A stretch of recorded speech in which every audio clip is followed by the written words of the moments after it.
Kun raadiyoo sagalee Ameerikaati.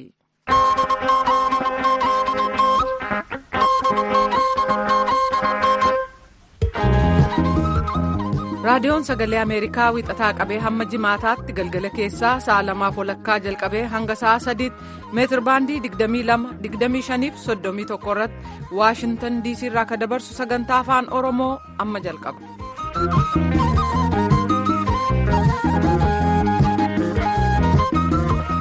Nagaan keenya lafa fagoo bakka irraa dubbataa jirru Waashintan DC irraa sinaa dhaqqabu dhaggeeffatoota keenyaa attam jirtu guyyaan har'aa guraandhala 21 barri 2020 keessummeessituun keessan har'aan jaallanne gammadaati. Kan oduu dubbisummaan namoo daandiitti dhaggeeffatoota keenya godinaan geediyoo akka bulchiisa naannootti akka ijaaramu gaaffiin dhiyaatee jira matoota oduu har'a qabnu keessaa tokko. Keeniyaan lammiilee biyyattii kanneen sababa koronaan vaayirasiidhaan chaayinaa keessatti hafanii maallaqa ergiteetti keeniyaa marsaabeet keessatti mana barumsaa shamarranii namni gaggeessaa jirtu tokko qophii misoomaa irratti itti deebina hanga xumura sagantaa keenyatti nu waliin turaa jenna amma guutummaa oduuf gara namootti deebina.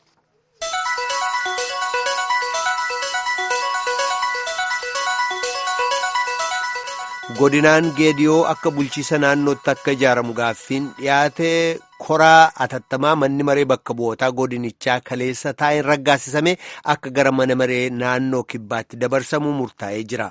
Dhaabbanni uummata geediyoo gama isaatiin dhimma kana akka hordofu ibsee gaaffiin kun ajandaa uummataa waan ta'eef murtii fedha uummataa irratti hundaa'e akka itti kennamu waamicha dhiyeessinaa jedhee jira.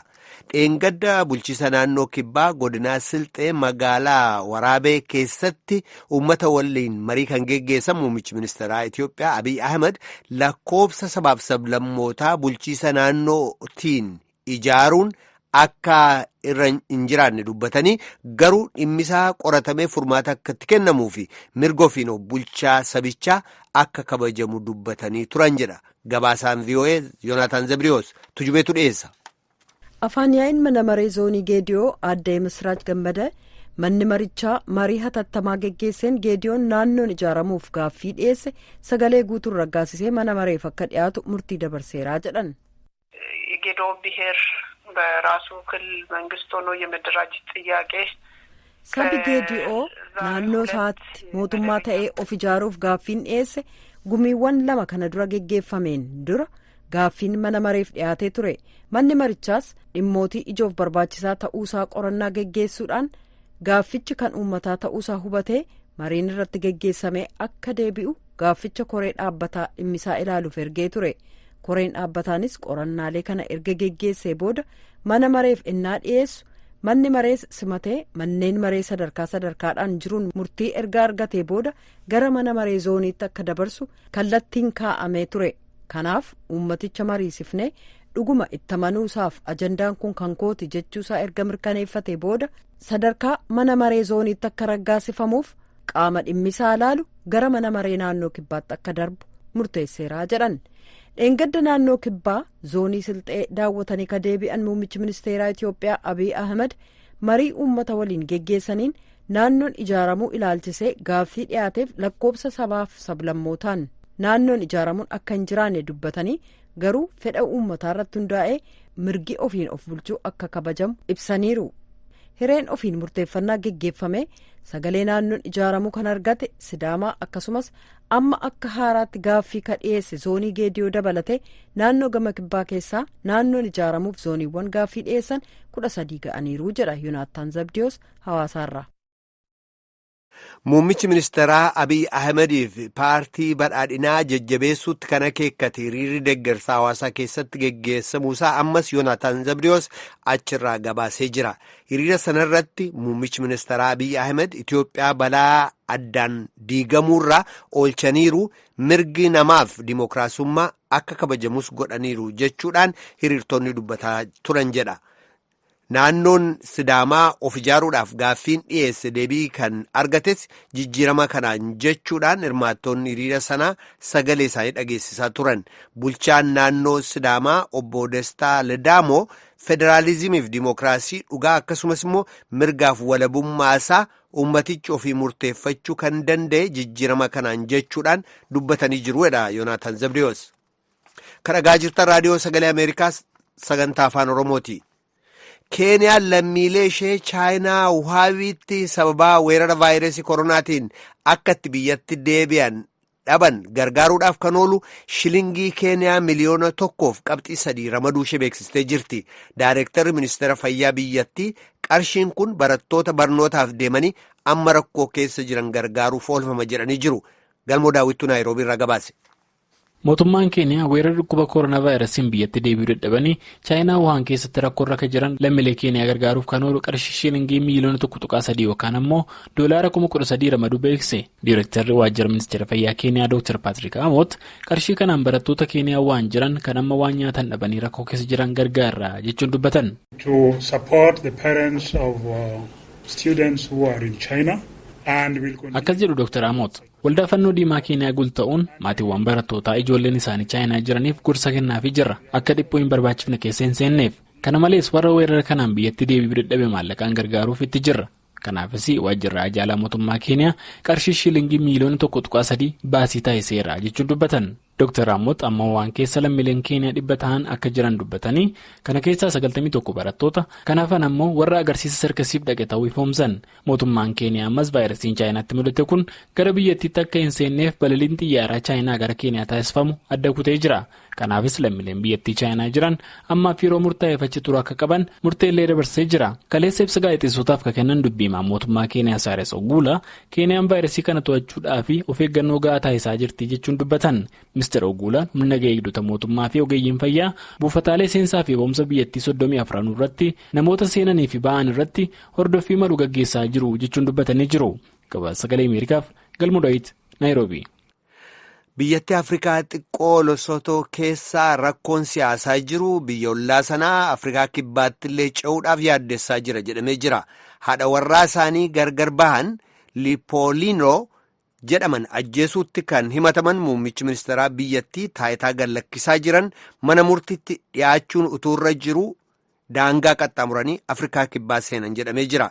Kan umrii waggaa 80 muummichi ministeeraa Tom Tabaanee bara 2017 haadha warraa isaanii Lipolino Tabaanee ajjeesan jedhamanii himannaa irratti dhiyaateef silaa har'a mana murtiitti dhiyaachuutu irra ture. Garuu bakka bu'aan isaanii akka isaan wallaansa fayyaatiif gara Afrikaa kibbaa deeman dubbatan. Muummichi ministeeraa Lesotoo kun adoolessa 31 fuuldura keenya akka taayitaa gallakkisan kaleessa labsan jedhamee jira. Haati warraa Tom Tabaanee kan ammaa Maayisayaa Tabaanee ajjeechaa kanaan kan himatamanii turan yoo ta'u duraan yakkalaalchaa dhiyeessuudhaan gara Afrikaa kibbaa deemanii turan. Amma garuu walaba gallakkisamanii walabaan jiraataa jiru wabiidhaan gallakkifamanii jedhamee jira. Oduu nambaaf qabnu kanuma.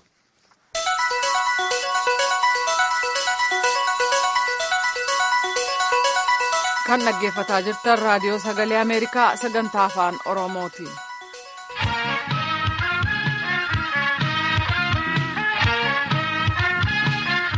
Ministeerri nagayaa dargaggoota 10,000 hojii tola ooltummaa irratti hirmaatan gara leenjiitti galchuuf ka jiru ta'uu beeksiseera.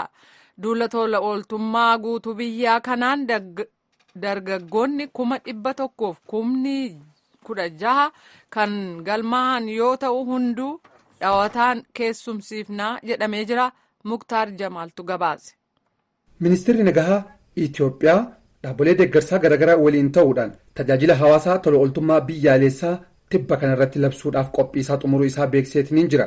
Tajaajila hawaasaa kanaan marsaa jalqabaa namoonni 10,000 galaniitiin kan leenji'an yoo ta'u leenjii ji'a lamaa booda waggaa tokkoo fi ji'a lamaaf tajaajila garaagaraa irratti ni hirmaatu jedhameetiniin jira. Sagantaan kunillee dilbata dhufu bakka muummeen ministeerota Itoophiyaa Abiyyi Ahmad argamanii fi qaamoleen dhimmi ilaallatullee irratti kan hirmaatan akka ta'u dubbatame. Dargaggoonni asirratti hirmaatanillee kanneen dhaabbilee barnoota ol'aanootii fi teeknikaa fi ogummaarraa eebbifamanii hojii barbaadachuu irratti jiran kan ilaallatu ta'a jedhame. Sagantaa kanallee sadarkaa guddaadhaan haala kanaan banuun maaliif akka barbaachise ministeera nagahaatti. የላውንቺንጉ ትልቁ ለውጡ ምንድነው? ለዚህ ፕሮግራም አንደኛ መንግስት የራሱን ኃላፊነት waan kun jalqabamuunsaa jijjiirama guddaan ni qabu. Sagantaa kanaaf tokkoffaa mootummaan itti gaafatamuu fi fudhata. Lammaffaa kan itti gaafatamarra jiran jedhaman martinuu sagantaa kanaaf dhaqqabnee waamuu baannuyyuu gara qaamolee hanga tokko guyyaa sana argamaniin itti gaafatamummaa lakkaa'anii akka fudhatan carraa tokko ta'a. Hanga ammaatitti dargaggoonni 100,000 fi 16,000 olii fedhii agarsiisanii galmaa'uu isaanii kan ibse ministeerri nagaa marsaa marsaadhaan dargaggoota hundayyuu dhawaataan kan waliin gahan ta'uu beeksisan. Dargaggoota 10,000 ammatti leenjii galuudhaaf qophaa'aatiin jiran kanneen illee yuunivarsiitiin Finfinnee Excellency Lips Training Consultancy fi Center for Africa Leadership Study'n waliin ta'uudhaan leenjiilee garaagaraa kan kennamuuf ta'u dubbatamee jira. Leenjiilee kanneen keessatti illee amala duudhaa jaalala hojiitii fi kanneen biroollee bal'inaan kan kennamuuf ta'uutu dubbatame. Excellency Lips Training konsaltaansii bakka bu'uudhaan kan argaman Ustaaz Yaasiin Nuuruu leenjiileen kennamaniif maal irratti akka xiyyeeffatan dhiyeessanii jiru. ሶስት ነጥቦች ላይ እነዚህ ወጣቶች ቢወስዱ የተሻለ ዜጋ ይሆናሉ። qabxiilee sadii irratti leenjii osoo fudhatanii dargaggoonni kunniin lammii gaarii fi fooyya'aa jenneetiniin karoorfani. Qofaan biyya isaaniitiif kan jaalala qabanii fi jijjiiramaaf ka'umsa kan qaban akka ta'an barbaanna. Lammaffaa dargaggoota qaamaan gaarii ta'anii fi araadarraa walaba ta'an dargaggoota dammaqoo oomishuudha. Sadaffaan gosoota barnootaa garaagaraa kalaqaa fi xiinxala isaanii guddisuu danda'u ni kenninaa fi gosoota barnootaa hanga 14 ta'an hoggansa irratti istiraateejii irratti tiinking maayindiseetii fi kanneen biroo jennuun walitti qindoominaan kennamaaf. Gosoonni barnootaa kunniin gahaa isaan godha. Erga eebbifamanii booda dargaggoonni kunniin kanneen hojii barbaadan osoo hin taane kanneen hojii uummatan akka ta'an deeggara jechuudha jedhan Ustaaz Yaasiin Nuuruu. Sagantaa tajaajila hawaasaa tola ooltummaa sadarkaa biyyaalessaa kanarratti ambaasaaddoroota tola ooltummaa jechuudhaan namoonni 5 filamuu isaaniillee ministeerri nageenyaa ibseetiniin jira. Haaluma kanaan tajaajila meerii jooyin Itoophiyaa keessatti kan beekamtu Siistar Zabidar Zawudee yeroo adda addaatti dargaggoota leenjisaa kan ture Paaster Yoonataan Akliiluu, Ustaaz Yaasiin Nuuruu, Aadde Fiilsan Abdullaahiitii fi namni 5ffaan ammoo guyyaa sagantichaa dilbata guddaa waltajjii irratti kan beeksifamu ta'uutu himame. Gabaasa sagalee Ameerikaaf Muktaar Jamaal Finfinneerraa.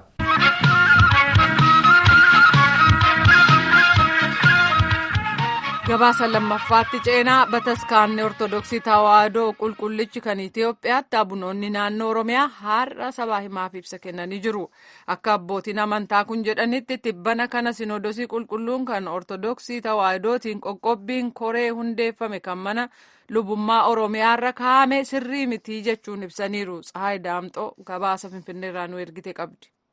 Guraandhala 6 bara 2012tti marii dhimma wayitaawwaa irratti gaggeesseen koree hundeessaa mana lubummaa Oromiyaa irratti mirga tajaajilumtummaa luboota koree sana keessa jiranii akka irraa mulqamu tajaajila akka hin kennine jechuudhaan ibsa baase akka qulqulluu Phaaphaasota naannoo Oromiyaatti uggura kana kaasneerra seeratti bulmaata bataskaanaa faallessa waan ta'eef jechuun qulqulluu Sinodoosii Itoophiyaatti dursaan kutaa lallaba Shawaa Kibba Lixaa fi kan Afrikaa Bahaa qulqulluu Abbaa Sawroos ibsaniiru. Waan Sinodoos irraa darbesan waan hin taane qooda ta'eefu walga'iinsaatis sirrii qooda hin taaneefu uummata waan hin taaneef uummata amantaa keenya hordofu waan hin taane qooda ta'eef nuyi naannoo Oromiyaa keessatti tajaajila kennaa jiru abbootiin qulqulloonni kana Phaaphaasatiin taanee ergaa kana dabarsaa jirra.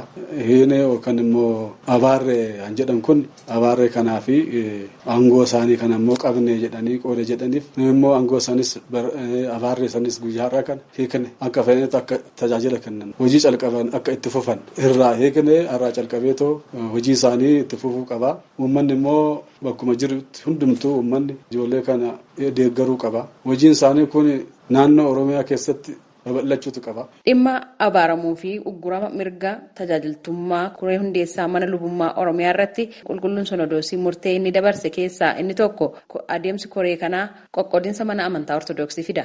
Sodaa jedhu waan qabuuf jechuudhaan hoogganaan kutaa bulchiinsa luboota biyyaa lallaba Finfinnee Abbaa Gabre Yesuus raadiyoo sagalee Ameerikaaf ibsaniiru. Namni abaareen jiru ajandaan Sinodoosiin irratti mari'ate tokko waa'ee mana lubummaa Oromiyaati. Dhimma mana lubummaa Oromiyaa kan qabatee jiru qaama mudama kennuutu qabatee jira. Hooggansatti garuu akka gorsamaan jaarsolii biyyaatiin abbootii gadaatiin bataskaana qoqqooduurraa gara tokkotti fiduun akka danda'amu gochuu irratti Sinodoosiin kan mari'achaa ture. Yeroo sanatti qindeessaa koree mana lubummaa Oromiyaa luba balaa dubbisuuf biyya keessa hin turre isaan. Koree hundeessaa mana lubummaa Oromiyaa gaaffilee barootaaf uummata Oromoo keessatti ka'aa ture deebisuun hordoftoota amantichaatiif afaan, duudhaa fi aadaa isaa kabajamee akka waaqeffachuu danda'aniif mana lubummaa Oromiyaa hundeessuuf kan eegalame sochiin cimee akka itti fufu hin deeggarra akka qulqulluu Phaaphaasota naannoo Oromiyaatti jedhan qulqulluu Abbaa Saraawiroos. Hojiin isaanii kun naannoo Oromiyaa keessatti babal'achuutu qaba. Haala gaariidhaan babal'atee mataa ofiitiin of bulchuu, mataa ofiitiin immoo hojjechuu, afaan ofiitiin barsiisuu, afaan ofiitiin immoo waaqa kadhachuu wada barbaachisuufuu kana akka ta'u kun akka itti fufu kana barbaannaa ajaja kana yookaan immoo ibsa kana guyyaa har'aa kanatti ibsine jechaadha. Maaliif yeroon ammaa kun yeroo bilisaati. Gaafiin gaafatame gaafii bilisaa gaafii mirgaati malee gaafii bulchaati malee waan biraati qoodan taaneefu.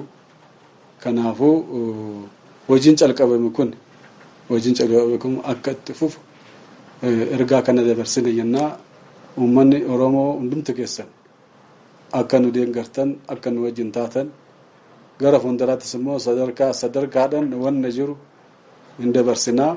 Hojii jirus immoo hin hojjannaa. Mirgi tajaajiltummaa mulqamuuf kennamuudhaaf gaheen kan qulqulluu Sinodoosii osoo hin taane karaa Phaaphaasitiin kan lubaaf kennamu waan ta'eef adeemsa kan hin eeggannedha. Har'arraa eegalee luboonni koree hundeessaa mana lubummaa Oromiyaa keessa jiran akkuma kanaan duraatti tajaajila mana amantaa keessatti kennan kamiyyuu akka kennaniif uggura kana irraa kaafneerraa gama keenyaan jechuun abbootiin ibsa miidiyaaleedhaaf kennan eeraniiru.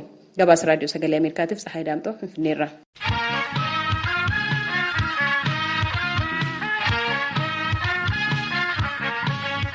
Amma galgala keessaa sa'a 2:47 nu biraa ammoo lakkeessa guyyaarra darbee daqiiqaa 47 darbeera wallee biyya alaa kanaan sagantaa afeetti ceena.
Weellistuu Ameerikaa Rihaanaa turtee hedduu galateeffannaa dhaggeeffatoota keenyaa sagantaa sanbataaf dilbata gama saatalaayitii Naayilsaatiin dabarsinu dhaggeeffachuun dagatina kun raadiyoo sagalee Ameerikaa sagantaa afaan Oromooti.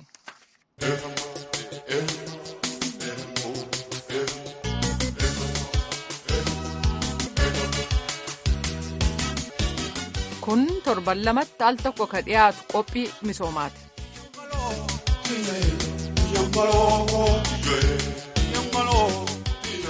Qabballee duubaa keeniyaa keessatti ijoollee Marsaabeeti. Abbaan ishee haadha warraa 3 qaba. Haati ishee immoo ijoollee 9 qabdi. Salgan keessaa namni barate isii qofa. Yuunivarsiitii Keeniyaarraa barnoota narsiin eebbifamte. Ijoolleen dubaraa godina Marsaabeet keessaa hedduun waan hin baranneef manneen barnootaa ijoollee durbaa hedduu Marsaabeet keessatti ijaartee hojii tanaafillee badhaasa hedduu argatte. Ammallee jaarmeyaa Yuunaayitid Kingdom Ateenaa 40 jedhamu dorgommii namoota hawaasa ofiif bu'aa buusan Global Thinkers jedhaman nama 40 walitti hafanii isheen jar keessaa tokko taatee qabballeen eeggachaa jirti. Soraan Keeniyaatti bilbilee dubbise aan barnootattiin asiin nagahee jetteetti. Qabballee duubaa haadha warraati. Namganni 30 kee jiru nama waan barnoota kan irratti ijoollee warra horii barnootaan qarqaaruu fedhu man barnoota ijaaruu jirti. Hojii tana eegi jalqabde laayyuu turte. Bara 2013 akka bara 2014 Miss Keenya yookaan ammoo bareedduu keenya yookaan ammoo midhaadduu keenya jedhaniitiin wal dorgomsiisanii turizimiin Keenyaa filatte. Eegisuullee waan akka keessatti seene turizim Keenya ganna 2014 ta'e. Representing Kenya in tourism sector. Modeling yoo Kenya Marsabit illee ta'e Kenya illee number 2 ta'e. Peace with environment tokko argatte. Eegisuun yaani wanta kana kinnaan eegee deebi'ee waan. Eegi tana mooteen duubatti ammoo qabballee duubaa faawundeeshin jetteetiin dhaaba tokko jalqabde. Dhaabi kun yookaan ammoo orgaanayizeeshiniin kun waan ijoollee dubaraa barnoota ijoollee dubaraa barsiisaa ijoollee dubaraa qarqaara manneen barumsaa ijaara. Mee rakkoo ijoollee dubaraa gara barnootaatiin Marsaabeet keessa qabannatti. Warri Marsaabeetiin guddinni warra horii warra filata finteennee goggodaan warra baadiyyaa. Niin ammoo abbootilee ijoollee iskuul geeffachuu feetu. Nafaas iskuula ijoollee dhiira callaa kennanii ijoollee dubara hagoongeessan. Akkanaaf ijoolleen dubara guddinni warra taftee shiidhaa akka argattee otu biqeenna fa'aa fuudhanii otu ganna 15 16 geenne biqeennumaa fuudhanii awwan ijoollee taatee achuma tafte. Ennaan ammoo waan an jedheef min barannoota ijaaree akka ijoolleen kun keessa barattu jedhee barannoota ijaaree. Man barnoota hayyoom ijaaruu jalqabda gammaa ijoollee gamii keessa barachuu jira gammaan tana. Barannoota sarmaan naga'e. Ennaan akka annan kennaan qarqaaru fedhe min barannoota ijaaraa jedhe. Gaafii an jalqabe ganna 2018 mana barannoota tokko ijaaree. Eessa. Sorbii Marsabit kaawunti ollaa kiyya sorbii gaaf jalqaboota kaan ganna sun ijoollee karibu 20 hin qabna. 2019 illee sommin tokkitti daree. Gan 2019 mallee competition tokko global citizen jedhan keesseene. Duuniyaa mizimaanii wal tokkoomne namni 10 wal tafne addunyaa keessa. Waan hojjeta gaafas maan hojjedhaa jettee dorgomte. Waan barannoota kanaaf seene. Barannoota ijoollee dubaraa. Gaafas illee waan barnoota ijoollee dubaraa guddisuuf seenee jettee jechuun akkamiin guddisuu dandeetta. Qarqaarsi guddaa fedhaa akka danda'ee qarqaarsi argadde mana barannoota illee ijaarrate ijoollee hedduu soomsisu jedhee akkanaaf seene. 2019 dabsadhee. New York deemee awaadi sanaa badhaasanii. Agamma ijoollee hagam barsiisuu jirta man barnoota hagam jaarti. Sun qarqaarsi guddaa argadde maaniif jennaan doolaa 50 argadde. 50 sun amma maan barannoota 5 jaarrate dibi. Sadarkaa tokkeessoo moo lammeessoo? Bagaltoo kaati 8 amma ijoollee 220 hin qaba. 220 qabda? Agamma hojii tante tana marroo hagam badhaafamte? Hojii tan jalqabadde markii. Guddoo badhaasame. Fakkeenyaaf addunyaallee taanaan ka keenyaallee taanaan. Ganna 2013 Miss Tourism Marsabit County tahe. Ayye. Ganna 2014 Miss Tourism Kenya Peace and Investment argadde. Ganna 2016 Mandela Washington Fellowship jedhanii Ameerika deeme. Kun tokko Syracuse University waan leadership tokko fellowship argadde. Gannum 2016 sun keessa ammallee wanti tokko Junior Chamber International jedhanii South Africa deeme Jack Gestisika. Gan 2018 warri Pollination Project jedhanillee na qarqaare. Beessee Kiliinikii $1,000 naa kennanii. Gan 2017 keessallee organization tokko McKinsey and Company jedhanii. Duuniyaa keessa wal shiinbinennaan ammallee goggomsisuun dabsadhe gan 2019 ammoo waan guddoo argadde waan akka maqaan waan taqaraa ta'anii argadde zuurii awaad jedhanii masoomoo kana zuurii awaad illee keenya keessa argadde Kanaan ammoo wanti ani kula argadheef barannoota ijoollee dubara kanaaf illee argadhe. Gannum kuma lama kudhanii sagalii keessallee diversity and inclusion award jedhanii as gender champion naa kennanii keenya keessa. Ganni cufa duniyaan women's day waa women's day jira. Guyyaa women's day 2019 illee county marsabeeti best achiever jedhanii na badhaasanii. Hedduu badhaafamee eegisi namni sambiisha badhaafameen hanta sambiisha amma sana wanti tokko jira ka andeena footi jedhanii. Kana ta'een 40 duniyaa keessaa tawaa waan guddoo community ofiiti hojjetu badhaasan. Warra uummata ofiiti hojjetu. Sana they will select 40 gana nama 40 keessa dura. Namni wal dorgomsiisuu jiru kuneen? It's a company in UK, London. Tawarra maqaani Global Thinkers Forum jedhan. Isaniin 40 haa wal tafan kulleen warra uummata ofiiti waa hojjetu gumii ofiiti hojjetu jedhaniitiin addunyaa keessa waltisan filanii nama 40tti wal tafe sun amma abbaa dabsati hoon beekan abbaa moo yoon beekan. Abbaa dabsati digadeem kan keebbenna amma sanatu iyyuu maqaanii namni kee jirna za'idi gugurdaa fa'a nadheen akka Michelle Obama fa'a nadheen akka Oprah Winfrey fa'a nadheen gugurdoo callaa ammallee nama waan guddoo hojjetu. Angelina Jolie fa'a. Qabballee duuba haadha warraati.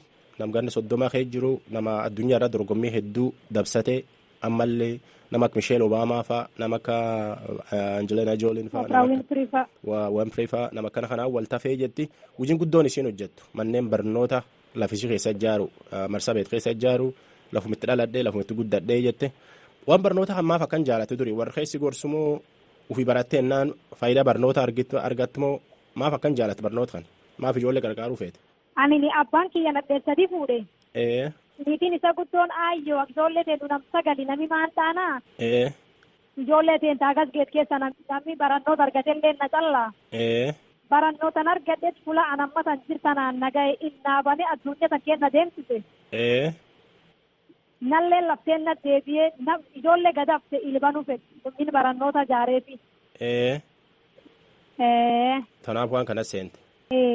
Ayyee nama maan tana dubbisuu jiru qabballee duubaa keenyaa marsabeetii dubbisuu jira. Championing for girls child education. Ijoollee warra horii barnootaan qarqaaruu fedhu man barnoota jaaruu jirti hojii tana eegi jalqabde laayyuu turte. Turte guddoos galateeffadha qabbal nagaa waaqaa keessa. Ayyee galatoon. Ahoo hitti ehamma fudhu hayyaati ehamma.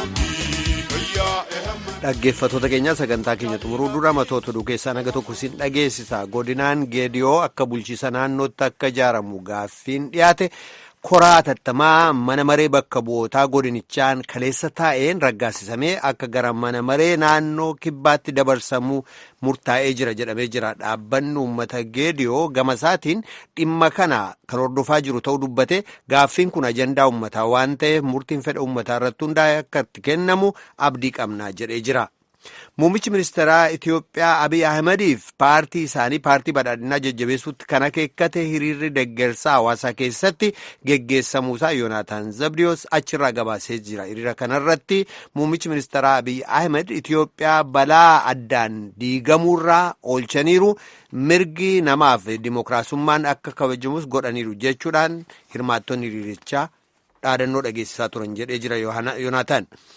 Keeniyaan lammiilee ishee chaayinaa Wuhaanitti sababaa weerara vaayirasii koronaatiin akka itti biyyatti deebi'an dhaban gargaaruudhaaf kan oolu shilingii Keeniyaa miliyoona 1.3 ramaduu ishee beeksistee jirti. Daayiriktarri ministeera fayyaa biyyatti qarshiin kun barattoota barnootaaf deemanii akka itti deebi'an dhaban gargaaruuf oolfama jedhanii jiru. Oduun namaaf qabu kanuma. Raadiyoon Sagalee Ameerikaa galgala keessaa sa'a 2:00 jalqabee hanga sa'a 3 meetir baandii 22 yookaan kiilooherzii 13,765 irratti meetir baandii 25 yookaan kiilooherzii 12,040 irratti akkasumas meetir baandii 31 yookaan kiilooherzii 9,485 irratti wiixataa hanga jimaataatti qophii afaan Oromoon dabarsu asirratti raawwata. Qophii boriitii walitti deebinaa gama keenyaan nagaatti bulaa amma sagantaa afaan Amaaraatu itti fufa.